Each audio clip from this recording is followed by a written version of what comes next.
ओम नमो भगवते वासुदेवाय। ओम नमो भगवते वासुदेवाय। ओम नमो भगवते वासुदेवाय। कृष्णाय वासुदेवाय देवकी नंदनाय च नंद गोपकुमाराय गोविंदाय नमो नमः। गुरुवे गौरचंद्राय राधिकाय तदालये कृष्णाय कृष्ण भक्ताय तद्भक्ताय नमो नमः। जय श्री कृष्ण चैतन्य प्रभु नित्यानंद श्री अद्वैत गदाधर श्रीवासादि गौर भक्त वृंद। हरे कृष्णा कृष्णा कृष्णा हरे हरे हरे राम राम राम हरे हरे। हरे कृष्णा। तो आप सबका हार्दिक स्वागत है। थोड़ा फैन को पीछे करो ना, 2 फुट।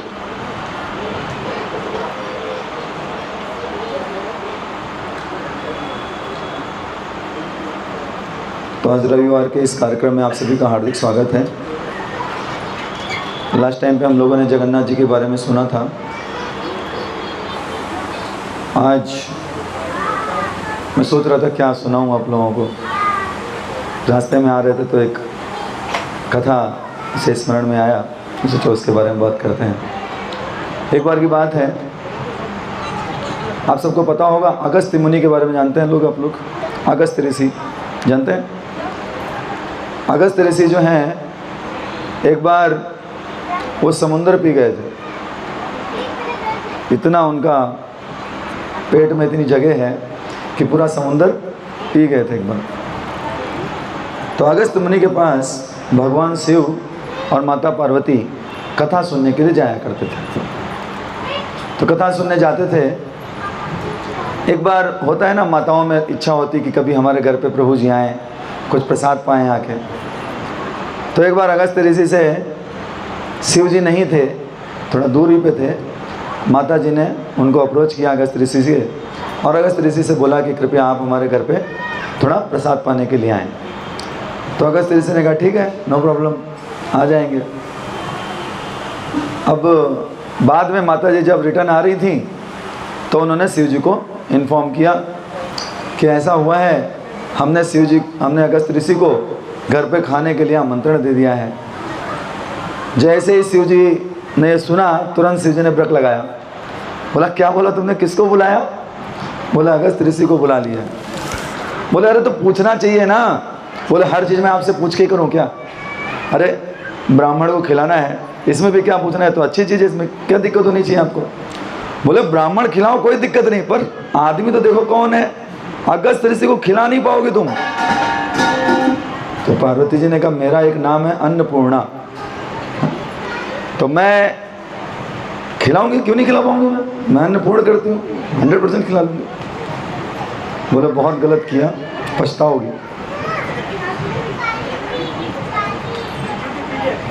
माता जी सब ठीक ठाक है, कोई दिक्कत तो नहीं? तो शिव जी ने कहा सही नहीं किया, बुला के अगस्त ऋषि को। मैंने ठीक है देख लेंगे क्या होगा, ज़्यादा से ज़्यादा देख लेना। अब वो दिन आया जिस दिन अगस्त ऋषि को आना था। तो अगस्त ऋषि के आने के पहले ही, लगभग 1 हफ्ते पहले से पार्वती जी ने तैयारी शुरू कर दी। बहुत सारे व्यंजन बनाने के लिए बहुत सारी सखियां अपनी जो थी उनको लगाया और बहुत सुंदर सुंदर कई सारे व्यंजन बनाए। देखिए भगवान कहते हैं कि 2 लोगों के मुख से मैं खाता हूँ, एक ब्राह्मणों के मुख से मैं खाता हूँ और एक अग्नि के मुख से मैं खाता हूँ। इसलिए अगर कोई ब्राह्मण प्रसन्न हो जाता है खा के आपके घर पे या फिर कैसे व्यवस्था करके आपने खिलाया और ब्राह्मण प्रसन्न हो गया तो समझिए कि भगवान प्रसन्न हो गए। और ऐसे ही यज्ञ जब होता है तो यज्ञ के द्वारा अग्नि में आहुति दी जाती है और भगवान उसको भी ग्रहण करते हैं। तो भगवान ग्रहण करते हैं ऐसा माना जाता है जब ब्राह्मण को खिलाया जाता है। तो उन्होंने कहा कि अभी अगस्त ऋषि आ गए हैं, उनको आसन वासन दिया गया और खाने के लिए लाना शुरू किया गया। तो इतना आइटम बना था, इतने आइटम बने थे और इतनी क्वांटिटी बनी थी कि पूछिए मत, बहुत क्वांटिटी। ऐसा कोई अगर सामान्य व्यक्ति देखे तो बोले अनंत पूड़ियाँ बनी हुई हैं, अनंत गट्ठर लगे हुए थे राइस के, अनंत कुआं में दाल बनी हुई थी, ऐसे कुएं कुएं भर के दाल थी। तो परोसने वाले भी बहुत सारे लोग थे और अगस्त ऋषि इतने फास्ट थे खाने में कि प्लेट में पूड़ी बाद में गिरती थी, पहले उनके पेट में चली जाती थी। समझ रहे हैं, इतना फास्ट खाते थे। और वो खाते जा रहे। तो पार्वती जी बोली खिलाएंगे, क्या दिक्कत है, लेकिन अब एक लिमिट होती है खाने की। अब ये बंद ही नहीं हो रहे, 50% जो बना था ख़त्म हो गया। अब पार्वती जी को टेंशन हुई कि जितना क्वांटिटी हमने बनाई थी उसका आधा ख़त्म हो चुका है और ये बंदा जो है डकार भी नहीं ले रहा है, खाता जा रहा है। तो पार्वती जी शिव जी के पास गई, बोले कि कुछ व्यवस्था है। बोले हम तो पहले ही बोले थे तुमको, गलत आदमी को बुला लिया। एक बार अगर तुमने मेरे से चर्चा की होती कि हम किसी ब्राह्मण को खिलाना चाहते हैं तो मैं तुमको बताता ना कौन कौन ब्राह्मणों के। ब्राह्मण ये भी हैं लेकिन ये थोड़ा अलग कैटेगरी के ब्राह्मण हैं। अब धीरे धीरे 75% ख़त्म हो गया और वो अगस्त जी तो खाए जा रहे। अब पार्वती जी ने कहा हारे का सहारा भगवान कृष्ण हमारा, तो अभी केवल एक ही व्यक्ति है जो हमको बचा सकता है। तो तुरंत मैया ने याद करना शुरू किया कृष्ण को, हे भगवान आज बचा लो, आज के बाद ऐसी गलती मैं कभी दोहराऊंगी नहीं, आज लेकिन हमारी लाज जो है वो रख लो। तो भगवान कृष्ण तो तैयारी बैठे थे, आ गए वो भी। गेट पे खटखटाहट हुई, खोलो। बोले कौन? तो देखे एक ब्राह्मण खड़ा है, भगवान स्वयं आए हुए ब्राह्मण के रूप में। तो पार्वती जी ने सिर पकड़ लिया, बोला ऑलरेडी एक ख़त्म किया जा रहा है और एक और बढ़ गया, आओ तुम भी बैठ जाओ, जो खाना है खा लो।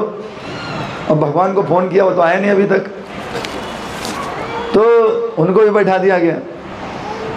अब अगस्त ऋषि के यहाँ भी जब पूड़ियाँ गिराई जाती 1000-1200 तो 1-2 पूड़ी इनके पास भी गिर जाती और इन्होंने 3 पूड़ी 4 पूड़ी खाई। 4 पूड़ी खा के गिलास उठाया और उसी प्लेट में हाथ धुल दिया और डकार मार दिया। यस्याम तुष्टे जगत तुष्टम। जैसे ऐसा हुआ, हालांकि अगस्त ऋषि तुष्ट नहीं हुए थे, लेकिन देखिए गांव से हैं ज़्यादातर लोग। एक प्रथा है, जब भी बड़े और छोटे साथ में खा रहे होते हैं तो बड़ा व्यक्ति पहले उठता है खा के, छोटा व्यक्ति को उठना नहीं चाहिए।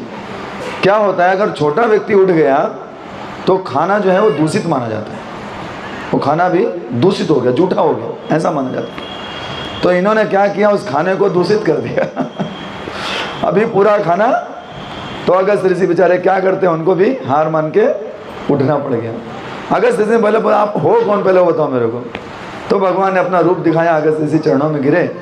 अगस्त ऋषि ने कहा भगवान आपने खाने की व्यवस्था तो कर दी, अब पानी की व्यवस्था कब करोगे? बोले करेंगे, टेंशन मत लो, जब ज़रूरत होगी तब तुमको हम याद करेंगे, तब पानी के लिए तुमको हम बुलाएंगे। फिर ऐसे ही बहुत समय निकल गया, द्वापर युग आ गया। द्वापर युग आया और द्वापर युग में एक दिन भगवान श्री कृष्ण देख रहे हैं आज क्या हो रहा है, बड़ा बड़ा अरेंजमेंट चल रहा है, सारे गोप लोग तैयारियों में लगे हुए हैं। क्या हो रहा है?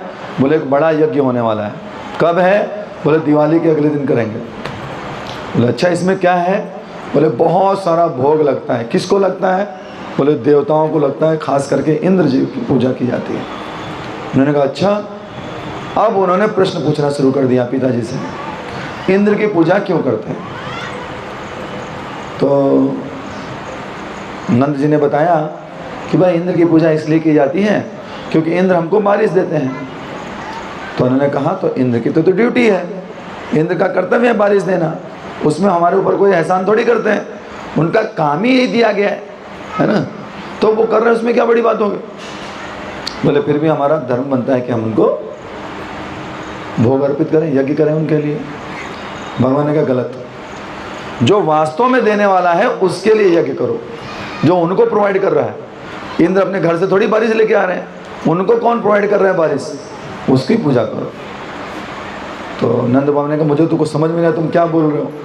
बोले देखो हमारे ऊपर कृपा है गोवर्धन की, गोवर्धन जी की पूजा करो, हमारे ऊपर कृपा है गौओं की, गायों की पूजा करो, और हमारे ऊपर कृपा है ब्राह्मणों की, तो ब्राह्मणों की पूजा करो, इनको खिलाओ, इनको भोग लगाओ, इनके लिए यज्ञ करो, और देवताओं के लिए यज्ञ करने की जरूरत नहीं। तो अब सब लोग भगवान कृष्ण अगर किसी को समझाएं और ना समझे, ऐसा हुआ है 2-3 बार हुआ है कि नहीं समझा जैसे दुर्योधन को भगवान ने समझाया, दुर्योधन को भगवान शांति दूत बन के गए समझाने के लिए, तो दुर्योधन सुना, बहुत अच्छे से सुना।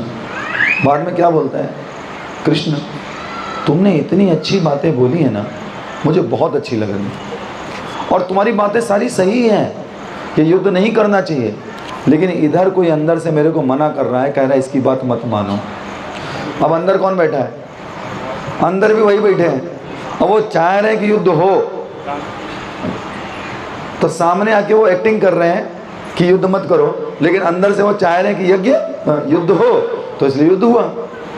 ऐसे एक बार जब युद्ध खत्म हुआ तो युधिष्ठिर महाराज को समझाने गए भगवान।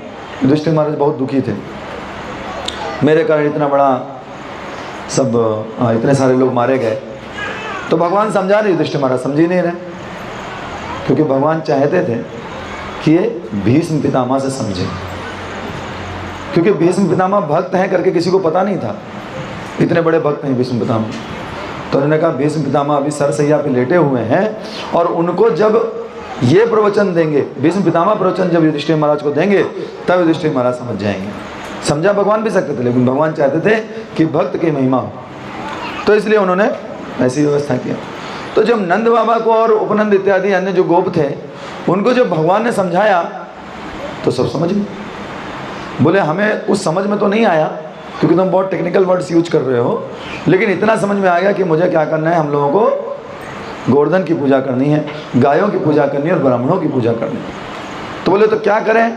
बोले जो बनाया है उसी को क्या करो, भोग लगाओ। अभी इंद्र के लिए बनाया, इंद्र को मत लगाओ, किसको लगाओ? गोवर्धन जी को भोग लगाओ, गायों को भोग लगाओ, ब्राह्मणों को खिलाओ। तो इस प्रकार तैयारी सब तो थी, अभी उठा के क्या करना था, भोग को ट्रांसफर करके उनको खिलाना था। तो गोवर्धन पूजा का दिन सेम दिन डिसाइड किया गया, और सब भक्तों ने, सब ग्वालों ने बहुत सुंदर व्यवस्था किया, और सब के सब इकट्ठे हुए गोवर्धन जी के पास। गोवर्धन जी को भोग लगाया गया। तो गोवर्धन जी को भोग लगाया। आप लोगों में किसने किसने गोवर्धन परिक्रमा की है अपने जीवन में कभी भी? तो एक जगह है, उस जगह का नाम है आन्योर। क्या नाम है? आन्योर। तो वहाँ पे भगवान गोवर्धन जी को भोग लगाया गया। तो जब भोग लगाया गया, तो भोग कितना लगाया गया? तो बताते हैं कि कई कई पहाड़ बने हुए थे चावल के, और कई सारे कुएं या फिर कहें सरोवर बनी हुई थी दाल, और ऐसे ही बड़े बड़े बड़े बड़े स्वीट, बहुत सारे स्वीट डिशेज रखी हुई थी, बहुत सारी नमकीन चीज़ें रखी हुई थी, पनीर की सब्जी, पनीर पता नहीं बनता था कि नहीं बनता था तभी, बहुत सारी सब्जियां बनी हुई थी, बहुत सारी वैरायटी दाल थी, बहुत सारे स्टार्टर्स थे, और बहुत सारी मिठाइयाँ, और भी पता नहीं दूध के बहुत सारे आइटम्स थे। सब गोवर्धन जी को भोग लगाया गया। गोवर्धन जी को भोग लगाया गया। और गोवर्धन कौन है? तो गोवर्धन स्वयं भगवान ही है। तो भगवान एक रूप में ग्वालों से कह रहे हैं कि भोग लगाओ, और एक रूप में भगवान उस भोग को ग्रहण कर रहे हैं, सारे भोग को ग्रहण कर गए। अब उनको और भूख थी, तो बोले आनी और, आनी और, आनी मतलब लाओ, है ना, गाते ना, आनी सजीवन हाथ दई तब लक्ष्मण के तुम प्राण उबारो। जब आपने क्या किया, सजीवन लाके, संजीवन बूटी लाके दिया, तब लक्ष्मण जी की प्राण बचाया। हनुमान जी के बारे में बोलते हैं। आनी मतलब लाओ, और क्या करो, और लेके आओ, और भोग लेके आओ, और भोग लेके आओ, इसलिए जगह का नाम पड़ गया आनी और। तो वहाँ पे भोग लगाया बहुत सारा, और भी भोग लगाया, सब गोवर्धन जी ने ग्रहण किया, और ग्रहण करके फिर सारा प्रसाद के रूप में सबको मिला। तो कृष्ण ने कहा, एक बात बताओ, आज तक कोई ऐसा देवता था जिसकी पूजा किया हो खुद खाया हुआ क्या? आप तो भोग लगा देते हो, हम लोग भाई भोग लगाते तो क्या करते हैं, थाली रख देते हैं, खाते हैं कि नहीं खाते हमको पता चलता है? आइटम तो सारा का सारा वापस आ जाता है, कम होता है किसी का? है कोई क्या? कोई है आप लोगों में ऐसा जिसका कम हो जाता हो? बोले हमने 5 रोटी मत, झूठ मत बोलो, 5 रोटी लगाई 4 बची, ऐसा कोई होता है? हाँ होता है माता जी, मीरा माता जी? क्या बोल रही? ज़्यादा बढ़ा देते हैं, हे भगवान। तो आप उनको भोग लगाते हुए बोलते क्या हो, क्या हमारे हमको दो, कम लो, हमने कम बनाया है, डांट पड़ेगी और बढ़ा दो इसको। तो अब भगवान खाते हैं कि नहीं खाते हैं तो भगवान ही जाने, पर ऐसा कहा जाता है कि भगवान क्या करते हैं, उसके पापों को खा जाते हैं। जो अन्न में पाप होते हैं उसको खाते हैं और हमारे भाव को ग्रहण करते हैं भगवान, भावग्राही जनार्दन। तो लेकिन कृष्ण ने कहा, ये बताओ ऐसा कोई देवता है हुआ आज तक जो सामने सामने खाता हो? देखो ये खा रहे हैं, और खाना तो छोड़ो और मांग रहे हैं, और लाओ, और लाओ, और लाओ। तो सब कह रहे बाप रे, क्या देवता की पूजा कराई कृष्ण ने, ऐसा देवता पूजा कराया, खुद आके ग्रहण कर रहे, वाह। फिर कोई गोपी कह रही है, शकल इसकी कृष्ण से नहीं मिल रही, ये देखो जरा, और वो बड़े रूप में है गोवर्धन, और सेम व्यक्ति है, बोले शकल देखो लग नहीं रहा कृष्ण की तरह है। तो दूसरी गोपी उनसे कह रही है, तुम ना पगला गई हो, पागल लोग जो है ना वो एक ही व्यक्ति को हर जगह देखते रहते हैं, ऐसा नहीं है, वो गोवर्धन है, ये तो कृष्ण तो लड़का है, अपना गांव का लड़का है, भगवान थोड़ी है, गोवर्धन थोड़ी है कृष्ण। बोले नहीं हमको लग रहा है। तो गोवर्धन जी खा पी के खूब प्रसन्न हो गए, खूब प्रसन्न हो गए। गोवर्धन जी ने कहा, वरदान मांगो। क्या करो? वरदान मांगो। सब लोग कहे वरदान भी मिलेगा? अभी इंद्र कभी भी ऐसा तो कभी किए नहीं थे, ज़्यादा से ज़्यादा क्या करते थे, बारिश कर देते थे। बारिश करने से घास होती है, घास खा के गैया जो है दूध देती। आप सब तो बड़ा खुश हो कह रहे हैं ऐसा देवता पूजा कराई, बाप रे बाप, कि खा भी रहा है और ऊपर से सामने सामने बोला है वरदान मांगो। तो सब लोग वरदान मांगना शुरू किए। क्या वरदान मांगे होंगे? क्या वरदान मांगे होंगे? हाँ? कुशल रहे बलराम कन्हाई। सूरदास जी लिखते हैं, 2 लोग जो हैं कौन? कृष्ण और बलराम। ये दोनों लोग खुश रहें, सुखी रहें, हमको और कुछ नहीं चाहिए। और अगर कहीं सिलवासा के भक्तों को बोल देते वरदान मांगो, गोवर्धन जी आके बोल दें, हे सिलवासा के भक्तों मैं तुम पे प्रसन्न हूँ, वरदान मांगो, तो एक ही माता जी या एक ही प्रभु जी लिस्ट इतनी लंबी लगा देते हैं कि 9 बज जाता और बोलते अभी क्लास खत्म, प्रसाद पाओ। लेकिन वहाँ पे उन लोगों का भाव क्या है, ब्रजवासियों का? केवल कृष्ण और बलराम खुश रहे, बस। तो गोवर्धन जी कहते हैं, अरे वो तो खुश हैं ऑलरेडी, यहाँ पे रह के वो ऑलरेडी खुश है, कुछ और वरदान मांगो। बोला हमें और कोई वरदान नहीं चाहिए। तो इस प्रकार गोवर्धन जी की बहुत सुंदर तरीके से पूजा किया गया, बहुत भाव में सबने पूजा किया। गोवर्धन जी बड़े प्रसन्न, सबको वरदान दिए, सबको आशीर्वाद दिए। उसके बाद सब लोगों ने कहा कि अभी कृष्ण ने कहा चलो अभी परिक्रमा करते हैं, गोवर्धन जी की परिक्रमा करते हैं। तो सब लोगों ने गोवर्धन परिक्रमा किया, तभी से गोवर्धन परिक्रमा शुरू हुई। तो गोवर्धन जी बहुत विशाल हुआ करते थे तभी। ऐसा वर्णन है अभी गोवर्धन और वृंदावन लगभग 30 किलोमीटर की दूरी है अभी भौतिक परिस्थिति में देखें। तो बोलते हैं कि दोपहर के बाद वृंदावन में छाँव हो जाती थी, क्योंकि सूर्य जो पड़ते थे वो गोवर्धन जी पे पड़ते थे, और गोवर्धन जी इतने ऊंचे हुआ करते थे कि पूरे वृंदावन में छाँव हो जाती थी। सोचिए, इतना ऊंचाई हुआ करती थी उस समय। तो इस प्रकार गोवर्धन जी की उस समय परिक्रमा किया सब भक्तों ने, कीर्तन करते हुए, कीर्तन करते करते गोवर्धन जी की बड़ाई करते हुए सब लोगों ने परिक्रमा किया। परिक्रमा करके सब लोग अपने अपने घर पहुंच गए। अब स्वर्ग की बात हुई। स्वर्ग में इंद्र ने कहा, अच्छा वो वृंदावन वालों ने भोग लगाया, वो किधर है? बोले वो तो लगाया नहीं आज। बोले क्या बात कर रहे हो, वृंदावन वालों ने भोग नहीं लगाया? बोले नहीं। बोले दिमाग खराब है इन लोगों का। तो बोले क्यों नहीं लगाया, जाओ पता करके आओ। तो सब वहाँ के कुछ जासूस जो है वो पता करने के लिए आए। अब घरों में सब लोग बातें कर रहे हैं, वाह आज तो मज़ा आ गया, आज के इतना आनंद तो कभी आया ही नहीं। गोवर्धन की पूजा करके गोवर्धन को भोग लगा, कितना आनंद आया। तो जासूस सुन रहे।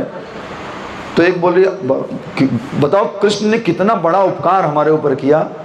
उस इंद्र की पूजा कर करके सारे इंद्र की पूजा करते रहते थे और साला कुछ देता भी नहीं था, और ये हमारी इसकी आज पूजा किया गोवर्धन की और स्वयं प्रकट हो गए। बताओ, अगर कृष्ण ने हमको ना बताया होता कि गोवर्धन की पूजा करनी है, गाय की पूजा करनी है, तो बताओ ये जीवन हमारा व्यर्थ चला जाता।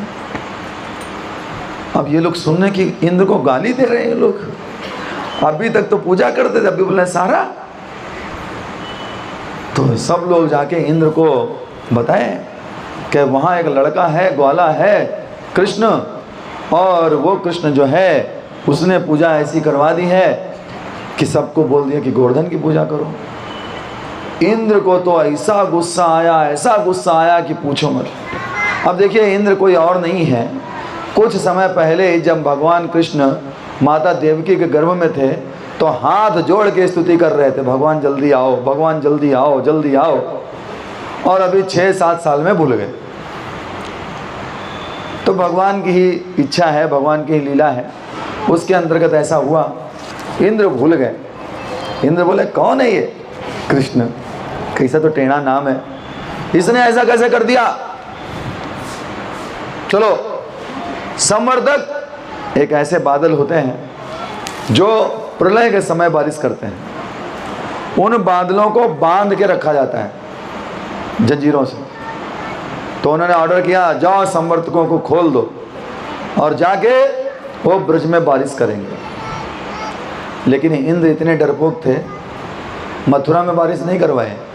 उधर कंस से डरते थे, उधर एक बूंद पानी नहीं गिरा है, पानी सारा कहाँ गिरा, ब्रज में। तो बोले जाओ संवर्धक बादलों को खोल दो और सारी की सारी बारिश जो है ब्रज में होनी चाहिए। तो सब लोग संवर्धक को खोल दे। बोले हाँ जाओ। अब राजा बोल रहा है तो क्या करें, सारे देवता लोगों ने जाके उनको खोल दिया संवर्धक बादलों को। संवर्धक आए हाथ जोड़ के, बोले क्या आज्ञा है। बोले जाओ ब्रज को पूरा डुबा दो। बोले ठीक है। और तुरंत संवर्धक चले और बारिश होनी शुरू हुई, ऐसी धुआंधार बारिश, और इतना ज़्यादा हवाएं चलने लगी। सब बेचारे ब्रजवासी सब परेशान हो गए। सबका गांव था, गांवों के घर थे, तो सब परेशान हो गए। सब सोचने लगे इतनी बारिश तो हमने कभी जीवन में देखी नहीं, इतनी बारिश क्यों हो रही है। सबको पता चल गया, लग रहा है इंद्र जो है वो हम पे क्रोधित हो गए। तो सब लोग दौड़ के आए कृष्ण के पास, बोले हे कृष्ण बचाओ बचाओ, त्राहिमाम त्राहिमाम त्राहिमाम। तुमने ही बोला था भाई इंद्र की पूजा मत करो, कृष्ण की पूजा, अभी गोवर्धन की पूजा करो, तो अभी हम लोगों के पास कुछ और रास्ता नहीं, अभी हमको बचा लो। कृष्ण का कोई दिक्कत नहीं है, जिसकी हमने पूजा की है वो हमको खुद बचाएंगे। चलो सब लोग गोवर्धन। सब दौड़ के पहुंच गए गोवर्धन, सारी गायों को लेके गोवर्धन पहुंच गए। और भगवान कृष्ण गुफा में घुसे और तुरंत एक छोटी उंगली पे उन्होंने क्या किया, गोवर्धन को उठा ले। बोले राज गोवर्धन की। और गोवर्धन जी बिल्कुल आसानी से उठ गए। ऐसा कुछ नहीं मेहनत करनी पड़ी हो। पहले एक एटलस साइकिल आती थी, देखें आप लोग एटलस, उसमें आगे एक आदमी बना रहता था, पृथ्वी को बड़ी मुश्किल से उठाया हुआ रहता था, देखे वो देवता है। क्रिश्चियन लोगों का, कौन से यूनानियों का वो देवता है एटलस। तो उसमें दिखाते हैं कि देवता को कितनी मेहनत करनी पड़ रही है, और इधर कृष्ण क्या कर रहे हैं, दूसरे हाथ में बांसुरी बजा रहे हैं, और सारे के सारे लोग, गोवर्धन इतना विशाल कि सारे के सारे लोग और सारी की सारी गायें जो हैं अंदर आ गई। तो जब देखा कि कृष्ण उंगली पे गोवर्धन उठाए हुए हैं, तो ग्वालों ने कहा हम भी लोग मदद करेंगे। सब अपना अपना डंडा लगा दिया, सब डंडा लगा दिया। तो थोड़ी देर, आधा पौना घंटा हो गया, तो ग्वाले बोले अरे कृष्ण तुम बड़ी देर से हाथ उठाए खड़े हो, हाथ नीचे कर लो, हम लोग डंडा लगाए देख ही रहे हो, सब डंडा लगाए हुए खड़े हैं, तुम हाथ नीचे कर लो। कृष्ण का नहीं चलेगा। बोले अरे थक जाओगे, हाथ नीचे कर लो। बोले नहीं चलेगा। बोले कर लो। बोले चलेगा। बोले कर लो। कर लूँ? बोले हाँ कर लो। तो कृष्ण ने थोड़ा सा उंगली को हिलाया, जस्ट जैसे हिलाया तो गोवर्धन पूरा डगमगा गए, और इनकी जितनी डंडी वंडी थी, जितनी छड़ी वड़ी लाए, सब टूटने लगी। तो भगवान फिर से हाथ लगा लिए, और हाथ का जो नाखून का भी आगे वाला हिस्सा, वहां पे गोवर्धन जी टिके हुए हैं। उधर कोई रुई भी टिका नहीं पाए, उधर भगवान गोवर्धन जी को टिकाए हुए। अब सारी गोपियां, सारे ग्वाले, सारी गैया सब जो हैं गोवर्धन के नीचे आ गए, और ऊपर झमाझम बारिश हो रही है। खूब बारिश हुई, खूब बारिश हुई। प्रश्न हुआ, जब इतनी बारिश हुई, जो प्रलय में बारिश हुआ करती थी, तो पानी किधर गया? बताइए। अगस्त्य मुनि को भगवान ने बुलाया, बोला पानी की व्यवस्था किए हैं, आके पी लो। तो उधर खड़े हो गए और वो पानी पी रहे थे, जितना पीना उतना पियो। हाँ, 7 दिन तक बारिश किया, 7 दिन तक इंद्र ने बारिश किया। 7 दिन बाद बारिश बंद हुई। यहाँ पे एक बहुत विशेष बात है, भगवान इस लीला के द्वारा भले ही इंद्र को पराजित किए और क्रोधित भी हुए इंद्र के ऊपर, क्योंकि उसने ब्रजवासियों को परेशान किया, लेकिन फिर भी ज़्यादा दुखी नहीं थे इंद्र से। क्यों ऐसा? इंद्र पे क्रोध नहीं किए, क्योंकि इस लीला में सारे ब्रजवासी एक साथ आए, और ब्रजवासियों में कई सारी गोपियाँ और कई सारे ग्वाले, गैयाएँ, ये सारे लोग कृष्ण का दर्शन करना चाहते थे। कृष्ण का दर्शन 2 टाइम होता है, खास करके गोपियों को। जब कृष्ण वन में जाते हैं सुबह सुबह, और जब रिटर्न आते हैं तब 2 ही टाइम दर्शन होता है। गोपियाँ कहती हैं कृष्ण से, हमने लास्ट क्लास में बताया भी था, कि आप जब वन में जाते हो उस समय हमारी पलकें जो हैं वो बंद हो जाती हैं। हम आपका दर्शन कर रहे होते हैं और ये पलकें क्यों बंद हो जाती हैं? हम तो ध्यान भी नहीं देते, हम तो यही बोलते हैं कि हम देख रहे थे, कंटिन्यू देख रहे थे। लेकिन गोपियाँ इसको ध्यान देती हैं कि पलकें जो हैं जितनी देर बंद होती हैं उतनी देर कृष्ण का दर्शन नहीं होता। तो गोपियाँ केवल 2 समय भगवान का दर्शन कर पा रही थी। ऐसे ही अन्य ब्रजवासी भी, वो भी दर्शन नहीं कर पाते थे भगवान का। लेकिन 7 दिनों तक कंटिन्यू 24/7 दर्शन हुआ कृष्ण का। और कृष्ण भले ही ऐसे खड़े थे, लेकिन सब तरफ से देखने पे लग रहा था कि हमारी तरफ ही मुंह करके खड़े हुए। सब लोग कृष्ण का दर्शन कर रहे थे, हर तरफ से कृष्ण दिखाई दे रहे थे। और ब्रजवासी तो ब्रजवासी हैं, ये लोग आज तक कृष्ण को भगवान नहीं मानते। आज भी आप जाएंगे ब्रजवासी, इतने सारे कई लोग मिलेंगे, वो कृष्ण को भगवान मानते ही नहीं। तो गोपियाँ बाद में कृष्ण से बोली, सुनो तुम गोवर्धन उठाए थे? बोले हाँ। बोले क्यों झूठ बोलते हो? बोले झूठ बोलते, 7 दिन तक उठा के रखा, हाथ दर्द करने लगो और तुम बोले झूठ बोलते हैं। बोले सुनो, कछु माखन को बल बढ़ो। एक तो तुम चोरी कर करके मक्खन खाए, घर पे मिला नहीं तो दूसरों के घर से चोरी किए, तो कुछ तो उसके कारण तुम्हारी ताकत बड़ी होगी, मैं मानती हूँ, नो प्रॉब्लम। और कछु गोपन करो सहाय। इतने सारे गोप लोग डंडा लेके खड़े थे, तो वो लोग नहीं, तुम्हें उंगली लगाए खड़े रहो, बाकी सब लोग इसे डंडा लगा के। माखन हमारे यहाँ का खाया, और इतने सारे गोपों ने तुम्हारी सहायता किया। और कृपा किसने किया? श्रीमती राधा रानी ने कृपा किया, तब जाके तुम गोवर्धन उठा लिए। तो उसमें तुम अपने आप को इतना स्मार्ट क्यों मानते हो? हाँ, इसमें क्या स्मार्टनेस दिखाए? 1000 लोग, 10,000 लोग, लाख लोग मिलकर अगर कुछ काम किए तो उसमें तुम भी एक छोटा सा पार्ट हो। ऐसा मत समझो कि तुम्हारे कारण हुआ कुछ। हाँ, तो भगवान का ठीक है, मैं ऐसे ही हूँ। हाँ, ओके। तो इस प्रकार गोपियाँ भगवान को बहुत तरीके से उलाहना देते हैं। अभी भगवान ने गोवर्धन पर्वत को 7 दिन तक उठा के रखा। 7 दिन तक उठाने के बाद इंद्र को पता चल गया गड़बड़ हो गई, बड़ी गड़बड़ हो गई। पिताजी को ही मैंने गड़बड़ कर दिया, पिताजी को ही भूल गया, हमारे मुख्य जो व्यक्ति हैं उनको ही भूल गया, भगवान को ही भूल गया। अब क्या करूं, क्या करूं, क्या करूं, क्या करूं? दौड़ के गए शिव जी के पास, ब्रह्मा जी के पास, बोले भगवान कुछ रास्ता दिखाओ। तो ब्रह्मा जी ने कहा देखो एक रास्ता मैं तुमको बता सकता हूँ, हालांकि गलती तो तुम्हारी बड़ी है, बहुत बड़ी गलती है। चलो, इंद्र प्रसन्न है, भगवान के बारे में सुनना रहे इसलिए। तो उन्होंने कहा,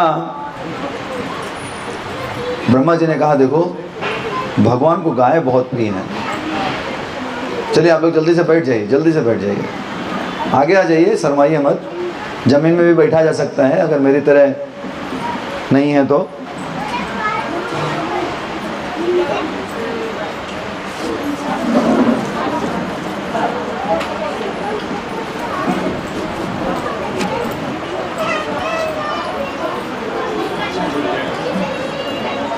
हाँ, जब हो जाए तो बातें भी बंद कर दीजिएगा। और आगे आ जाइए, थोड़ा सा आगे। इस तरफ कुछ नहीं।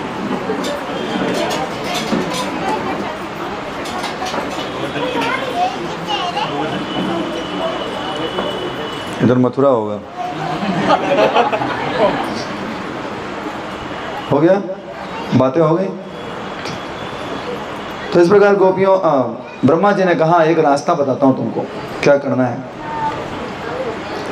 बोले भगवान को गाय बहुत प्रिय हैं। तो एक लोक है जिसका नाम है गोलोक, एक गोलोक वृंदावन है जहाँ भगवान रहते हैं। इसके अलावा एक लोक है जिसका नाम है गोलोक, जहाँ पे केवल गाय रहती है, केवल गाय। तो बोले वहाँ सुरभि रहती है, कामधेनु है, उनको तुम लेके जाओ साथ में, उनको साथ में लेके जाओ। तो इंद्र जो है वो माता सुरभि को साथ में लेके आए। गोवर्धन जी पे अपना जो व्हीकल था उनको पार्क किए। व्हीकल क्या उनका? ऐरावत। आज भी आप जाएंगे तो उधर ऐरावत के पैर का निशान है, देख सकते हैं गोवर्धन पर्वत पे। तो उसको पार्क मतलब वहाँ छोड़े और वहाँ से कामधेनु यानी सुरभि को लेके आगे गए, गोविंद कुंड पे पहुँचे। गोविंद कुंड पे पहुँचे, आगे गाय को रखे, पीछे खुद। कभी कभी पिताजी गुस्सा करते हैं जब, तो बच्चा माँ के पीछे छुप जाता है, होता है, हम तो बहुत किए हैं। तो माँ के पीछे बच्चा छुप जाता है। ऐसे ही सुरभि के पीछे छुपे हुए इंद्र। तो भगवान जब सुरभि को देखे, ऐसे तो क्रोधित थे ही नहीं, भगवान फिर भी और प्रसन्न हो गए सुरभि को देख के। सुरभि ने आके भगवान को प्रार्थना किया और भगवान से कहा भगवान ये जो इंद्र है ना अच्छा नहीं है, एक काम करो आप ही इंद्र बन जाओ। भगवान ने कहा नहीं, हमने व्यवस्था किया है, उस हिसाब से चलने देना चाहिए। सुरभि के बाद फिर इंद्र भी आए, सिर झुका के भगवान के चरणों में गिरे, दंडवत प्रणाम किए। और इंद्र बोले भगवान मुझसे बहुत बड़ी गलती हो गई, ये क्षमा करने वाली गलती नहीं है। गलती क्षमा करने वाली होती तो संभव था, कोई भी कर देता क्षमा, लेकिन ये जो मैंने गलती की ये बहुत बड़ी गलती थी, ये वास्तव में क्षमा योग्य नहीं है। फिर भी आप हम पे कृपा कीजिए और हमको अपना तुच्छ दास समझ के क्षमा कर दीजिए। भगवान ने कहा कोई बात नहीं। तो फिर इंद्र ने सुरभि के दूध से और ऐरावत स्वर्ग गंगा से जो है जल लेके आए थे, उनसे भगवान का अभिषेक किया। आज वही कुंड जो है गोविंद कुंड के नाम से जाना जाता है। और अभिषेक करने के बाद इंद्र ने एक रिक्वेस्ट किया भगवान से, भगवान मेरा एक नाम है गोविंद। इंद्र का नाम क्या था? गोविंद। ये नाम का अर्थ होता है जो गायों को आनंद प्रदान करते हैं। पर मैंने क्या किया? गायों को मारने का प्रयास किया है, आप सारे ब्रजवासियों को मारने का प्रयास किया है, इसलिए मैं इस नाम के योग्य नहीं रहे। आप कृपया इस नाम को स्वीकार लीजिए, ये मेरा नाम जो है आप स्वीकार कर लीजिए। ठीक, कोई दिक्कत नहीं। भगवान उस दिन से उस कुंड का नाम हो गया गोविंद कुंड। हालांकि भगवान का हमेशा से नाम गोविंद है, लेकिन इंद्र का नाम भी गोविंद हुआ करता था, लेकिन उस दिन से इंद्र का नाम बंद हो गया। गोविंद शब्द का अर्थ है जो गायों को आनंद प्रदान करते हैं। अब इंद्र गायों को आनंद कैसे प्रदान करता है? बारिश करके। बारिश होगी तो घास निकलेगी, तो गायों को आनंद आता है। हाँ, घास रहेगी तो गाय चरती हैं अच्छे से। तो इसलिए गोविंद नाम उस दिन से भगवान का पड़ा। तो भगवान जो है गायों के बहुत प्रेमी हैं, गायों को बहुत प्रेम करते हैं। इसलिए जो व्यक्ति गाय का भक्त नहीं है वो कृष्ण भक्त नहीं हो सकता। आप कहें मैं बहुत अच्छी कृष्ण भक्ति कर रहा हूँ, गाय से प्रेम नहीं है। और कोई व्यक्ति ऐसा भी नहीं हो सकता जो गाय का भक्त हो कृष्ण का भक्त ना हो, तो भी नहीं, दोनों चलते। कृष्ण भक्त भी होना चाहिए, गाय का भी भक्त होना चाहिए। तो गाय जो है वो भगवान को बहुत प्रिय है, बहुत। जब पूतना भगवान को मारने के लिए आई थी और उसने अपना विकराल रूप दिखाया, मतलब बाद में दिखाया, भगवान को पहले स्तनपान कराना शुरू किया। फिर जब भगवान ने पीना शुरू किया, क्योंकि भगवान तो छोड़ते नहीं किसी को, तो फिर वो अपने असली रूप में आ गई। असली रूप में आके बड़ा विशाल रूप, उड़ के वो दूर जाके गिर रही थी। गिरी तो वहाँ से जब गोपियाँ भगवान कृष्ण को लेके आईं, तो भगवान कृष्ण को गोमूत्र से स्नान कराया गया और उनको तिलक लगाया गया, गोबर से तिलक लगाया गया। 5 है ना प्रोडक्ट, क्या क्या है प्रोडक्ट? दूध, दही, घी, गोमूत्र और गोबर। ये 5 प्रोडक्ट पंचगव्य बोलते हैं ना, पंचगव्य, ये 5 प्रोडक्ट गाय के। तो गाय का जो दूध है वो अमृत है। हमें क्या करना चाहिए? गाय का दूध ही ग्रहण करना चाहिए। सिलवास में वो सत्संग चल रहा है। गाय का दूध जो है, एक भक्त हैं, गो भक्त हैं, बहुत बड़े गो भक्त हैं, तो बता रहे थे कि जो गाय का दूध है वो सतोगुणी दूध है। सतोगुणी मतलब आप अगर वैसे दूध को पियोगे तो आप अच्छा सोचोगे, आपके विचार अच्छे बनेंगे, भक्ति करने की रुचि होएगी, गाय का दूध। फिर दूसरा दूध होता है बकरी का। पिए कोई बकरी का दूध? हाँ, नहीं पिए? पिए होंगे, बता नहीं रहे अभी। स्मेल आती है बहुत उसमें से, मैं भी पिया नहीं कभी। तो बकरी का जो दूध होता है वो कौन सा होता है? रजोगुणी होता है। रजोगुणी दूध मतलब कुछ करना है, कुछ करके दिखाऊंगा, ये करूंगा, वो करूंगा, वहां जाना है, वो जाना है, रजोगुण। और भैंस होती है तीसरा, उसका दूध क्या होता है? तमोगुणी। भैंस को कभी आपने देखा? भैंस जब गर्मी होती है तो किधर को भागती है? किधर भागती है? अब सोचिए, जब वो ऐसा पानी पी रही है तो दूध भी तो उधर से आएगा, उसी के अनुसार आएगा। देखिए वो गंदगी में घुसती है, भैंस को देखा है? कीचड़ होगा उधर घुसेगी। एक तो उसका शरीर का जो कलर है वो ब्लैक है, तो सूर्य का प्रकाश जो है बहुत ज़्यादा ऑब्जर्व करती होगी वो, है ना, तो उसके कारण उसको गर्मी बहुत ज़्यादा है। तो गर्मी में क्या, अब भैंस का देखो तो उसका मुँह ही बाहर दिखता है, बाकी पूरी अंदर दिखती है, पानी के तालाब वाला में घुस जाती है। तो उसका दूध जो है वो पीने से क्या होगा? तमोगुण आएगा। आप भी कचड़े में घुसोगे, जो दुनिया भर का कचड़ा है उधर जाओगे। और भक्ति जो है वो नहीं, जोर से या कहें कि ध्यानपूर्वक भक्ति मुश्किल है। अगर जो व्यक्ति भैंस का दूध पीता है कोई दिक्कत नहीं। जो चौथा दूध है वो किसका है? जर्सी का। किसका? जिसका हमको बताया जाता है कि गाय का दूध है, हमको बताते हैं गाय का दूध है वो किसका? तो गोभक्त जो थे वो बोल रहे थे वो है पूतना का दूध। पहला क्या था? सतोगुणी गाय का, रजोगुणी बकरी का, तमोगुणी भैंस का, और जर्सी का क्या है? पूतना का दूध, जहर। क्योंकि जर्सी जो है 84 लाख में नहीं है। 84 लाख जो शरीर है ना उसमें वो नहीं है, वो एक अलग प्रजाति है। सुअर और गाय मिला के बनाया गया है। जर्सी का मुंह देखें वो सुअर जैसे दिखता है। देखें, पता चलता है आप लोगों की जर्सी कौन है और देसी कौन है? पता चल जाता है? चल जाता है? आपको पता चलता है? कैसे पता करेंगे? का सिंह होता है और आकार पूरा फ्लैट होते हैं। देसी गाय का हम होता है ब्लैक टाइप और इसका कैसा होता है? जर्सी का है ना। और क्या अंतर है? इसका आँख पूरा अजीब दिखता है, इसका उसका आँख देखो तो ऐसा लगता है ये नशे में है, जर्सी। देखा? और अपनी गाय का आँख देखो कितना सुंदर दिखता है देसी गाय का। और ये हिस्सा देखें, ये हिस्सा लटका हुआ रहता है, बहुत सुंदर देसी गाय का। तो और देसी गाय एक और पता कर सकते हैं, कम दूध देती है, मतलब देसी।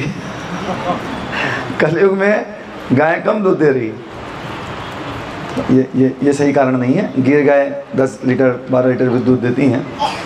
तो जर्सी गाय का दूध जो है, गाय नहीं बोलेंगे सॉरी, जर्सी का जो दूध है वो देसी गाय के दूध से मिक्स करके दूध बोल दिया जाता है गाय का है। हम आपको बताएं, अभी हमने शायद सामरवाड़ी में क्लास लिया था, वहाँ बताया था 64 करोड़ लीटर दूध रोज चाहिए रहता है भारत में। कितना? और पैदा कितना होता है पता है? 20 करोड़ लीटर। डिफरेंस कितना हुआ? 44 करोड़ लीटर। आता किधर से है? कहाँ से आ रहा है? कहाँ से आ रहा है? मिलावट, पूरा मिलावट चल रहा है। ऐसा मिलावट चल रहा है कि पूछो मत। उनको नहीं पड़ी है कि आप जियो मरो, कुछ नहीं पड़ा है। हमारे गांव की बात है, गांव मतलब हमारे टाउन में, उधर एक बार ये सरकारी होते हैं ना जो लोग चेक करते हैं, मिठाई चेक करते हैं, दूध चेक करते हैं, वो चेक करने आए एक मिठाई की दुकान पे। उसने लगभग 500 लीटर दूध उसके पास था, सब नाली में बहा दिया। आंखों के सामने हमने देखा। और बड़ा विख्यात था ये मिठाई वाला, हमारे तो बहुत फेमस, हजारों लोग उसके पास से लेते थे। क्यों बहा दिया? क्यों बहा दिया? नकली दूध, मिलावटी दूध। अब आप कहते हैं हम तो भैया पैकेट वाला लेते हैं, अमूल गोल्ड। सबसे ज़्यादा मिलावट यही कहीं हो रही है। अमूल वाले केस ना कर दें वीडियो देख के। तो सबसे ज़्यादा मिलावट इन्हीं जगहों पे हो। ये लोग क्या करते हैं, मैं किसी का नाम नहीं ले रहा, अमूल की बात नहीं कर रहा हूँ मैं, लेकिन ये लोग क्या करते हैं, पैसा खिला के बहुत गड़बड़ करते हैं। खैर वो गड़बड़ करते नहीं करते, लेकिन पैकेट में जो भी आता है वो देसी गाय का दूध नहीं आ रहा है। हम लोगों को देसी गाय का दूध नहीं मिल रहा है। लेकिन एक व्यवस्था कमल लोचन प्रभु की कृपा से वापी के भक्तों के लिए हुई है। पूना के पहले लोनावाला इत्यादि जगहों पे एक लोग हैं, कुछ लोग हैं, वो देसी गाय पाले हुए हैं, सारी गिर गाय हैं। कितनी है पता है? 5,000 गाय वहाँ पे हैं। और वहाँ से हम लोग वापी में रोज दूध मंगाते हैं उन गायों से। तो वो उन्होंने व्यवस्था की हुई, इतनी सारी गौवंश है, और वहाँ पे वो लोग प्रॉपर चरती हैं। उनको कुछ अलग से जो चारा वारा वो नहीं दिया जाता है। जंगल है, गोचर भूमि है, वो गोचर भूमि में चरती हैं अच्छे से।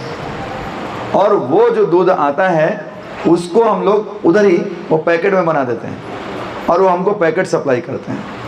तो अभी हम लोग वो दूध जो है सस्यामृत के नाम से अपने जो भक्त हैं उनको वो प्रोवाइड करते हैं। तो बोलेंगे रेट क्या है? सबसे इम्पोर्टेंट तो रेट। अभी अमूल गोल्ड का क्या रेट चल रहा है? 33 33 या 37? आधा लीटर कितना? 33 ना, 66 रुपया लीटर, यही ना, 66 रुपये लीटर। तो ये दूध हम लोग जो बेचते हैं वो 74 रुपये लीटर है, 37 रुपये का आधा लीटर। उसमें आपको होम डिलीवरी है, घर पे आपको पहुंचा दिया जाएगा। आधा लीटर चाहिए तो आधा लीटर, 1 लीटर चाहिए तो 1 लीटर, 1.5 चाहिए 1.5 चाहिए, जितना चाहिए उतना, ठीक है। तो हम मतलब उसका एडवर्टीजमेंट नहीं, पर हमारे लिए अच्छा है। आप सस्ता जहर पीना चाहोगे या महंगा अमृत पीना चाहोगे? आपका उन्हें 4 रुपया बच रहा है आधा लीटर पे, हाँ 8 रुपया 1 लीटर पे बच रहा है, लेकिन पी क्या रहे हो? जहर। छोड़ दो उसको, कम पियो। 1 लीटर मंगाते हो ना, आधा लीटर मंगाओ, अमृत मंगाओ, जहर मत मंगाओ। तो व्यवस्था है। तो आप लोग अगर चाहेंगे, कुछ लोगों के, कुछ भक्तों के घर पे आता भी है, तो आप लोग भी वो दूध यूज़ कीजिए। और उस दूध को, उस दूध में जब प्रोडक्ट कुछ बनाएंगे तो भगवान ग्रहण करेंगे। भगवान गाय का दूध, भगवान क्या ग्रहण करते हैं? गाय का दूध। तो भगवान उसको ग्रहण करेंगे। तो प्रयास कीजिए कि गाय का दूध, अगर आपका कोई ग्वाला ऐसा है जो कि आपको गाय का दूध ला के दे रहे हैं, देसी गाय का, वो लीजिए, वो बेस्ट है। लेकिन अगर ऐसी व्यवस्था नहीं है और आपको अपने ग्वाले पे भरोसा नहीं है, तो फिर सस्यामृत पे भरोसा कीजिए, अच्छा दूध। तो हम लोग उसी को यूज़ करते हैं। हमारे पूरे मंदिर में जो भी प्रोग्राम होते हैं वही दूध, घी इत्यादि हम वही यूज़ करते हैं। तो मैं बता रहा था कि सुरभि पे भगवान बड़े प्रसन्न होते हैं, सुरभि को देख के, और सुरभि के कहने पे ही उन्होंने इंद्र को तुरंत माफ़ कर दिया। तो आज हमारी यही कथा थोड़ी सी थी आप लोगों के सम्मुख। हालांकि इस कथा में कोई ऐसा प्रश्न तो नहीं होगा, लेकिन अगर आपका कोई प्रश्न हो तो पूछ सकते हैं। हरे कृष्णा कृष्णा कृष्णा हरे हरे, हरे राम राम राम हरे। किसी का कोई प्रश्न है? वैसे ज़्यादातर हमने देखा है कि सिलवासा के लोग जो भी हैं सब बड़े ज्ञानी लोग हैं। जैसे पत्थर के ऊपर पानी डालो कोई फर्क नहीं पड़ता, है ना? तो वैसे ही सब लोग जो भी सुनो आराम से, कोई फर्क नहीं पड़ता। ऐसा है क्या? फर्क पड़ता है, जाता है अंदर। एक बोल रहे थे भक्त, हम इस कौन से सुनते हैं, उस कौन से निकाल देते हैं। तो आप लोग वैसे नहीं है ना? बहुत अच्छे। किसी का कोई प्रश्न है? हाँ बोलिए। भगवान जी है, मैं मानता हूँ। तो भगवान जी जो है सबकी बुद्धि शुद्ध क्यों नहीं करते? भगवान जी सबकी बुद्धि शुद्ध क्यों नहीं करते? शुद्ध क्यों नहीं कर देते? अच्छा प्रश्न है। भगवान हमको छोटी सी स्वतंत्रता दिए हुआ है, स्वतंत्रता दिया हुआ है। भगवान जबरदस्ती नहीं करता। जैसे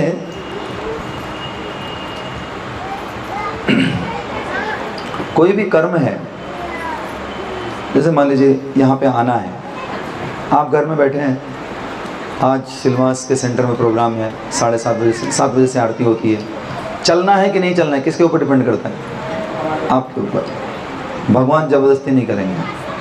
आप इधर आओ, नहीं तो जाके मूवी देखो जाके, है ना? दोनों ऑप्शन है। भगवान ने क्या दिया है? स्वतंत्रता दी है। अगर स्वतंत्रता नहीं देंगे और सबकी बुद्धि को सब एक जैसा कर दें, सब लोग भक्ति करने लगें, तो उसको आदमी नहीं बोलेंगे, उसको बोलेंगे रोबोट। क्या बोलेंगे? भगवान को रोबोट नहीं चाहिए, उनको मशीन नहीं चाहिए, उनको लोग चाहिए जो वास्तव में उनसे प्रेम करते हैं। इसलिए भगवान इस चीज़ में दखल नहीं देते, वो स्वतंत्रता दी होगी। जो चाहे वही भक्ति करे, सबको जबरदस्ती भक्ति करें ऐसा नहीं। समझिए, चाहे तो भगवान दुर्योधन का मूड चेंज कर सकते थे, लेकिन भगवान नहीं किए, क्योंकि भगवान धर्म की स्थापना अधर्म को मार के अर्जुन के द्वारा कराना चाहते हैं। तभी तो हम लोग अभी भगवत गीता पढ़ रहे हैं। अगर युद्ध नहीं हुआ होता तो भगवत गीता मिलती? बताओ, नहीं मिलती। तो भगवान के एक लीला करने के पीछे कई सारे प्रयोजन रहते हैं, और भगवान हमारी स्वतंत्रता में दखल नहीं देते। आपके पास पानी का ग्लास रखा है, दारू का ग्लास रखा है, पीना क्या है आपके ऊपर। पानी पियोगे बहुत अच्छा, दारू पियोगे और अच्छा, आपको लगेगा, पर भगवान को अच्छा नहीं लगेगा। तो भगवान ने थोड़ी स्वतंत्रता दी हुई है, उस स्वतंत्रता में भगवान हस्तक्षेप नहीं करते। नहीं तो सब रोबोट हो जाएंगे ना, जैसा चाह रहे हैं भगवान वैसे सब लोग कर रहे हैं। भगवान को ऐसे लोग नहीं चाहिए। ठीक है। और कोई बहुत अच्छा प्रश्न, पिछली बार भी तुमने बहुत अच्छा प्रश्न पूछा था। और कोई प्रश्न है किसी का? अरे मैं भूल ही गया, बाकी सब तो ज्ञानी है। चलिए, हरे कृष्णा कृष्णा कृष्णा हरे हरे, हरे राम राम राम हरे हरे। श्रील प्रभुपाद की जय। हरे कृष्णा। इस गेस्ट गोपाल प्रभु जी बहुत अच्छी कथा सुनाई। प्रभु जी ऐसा मैसेज दिया, मतलब भगवान जी ने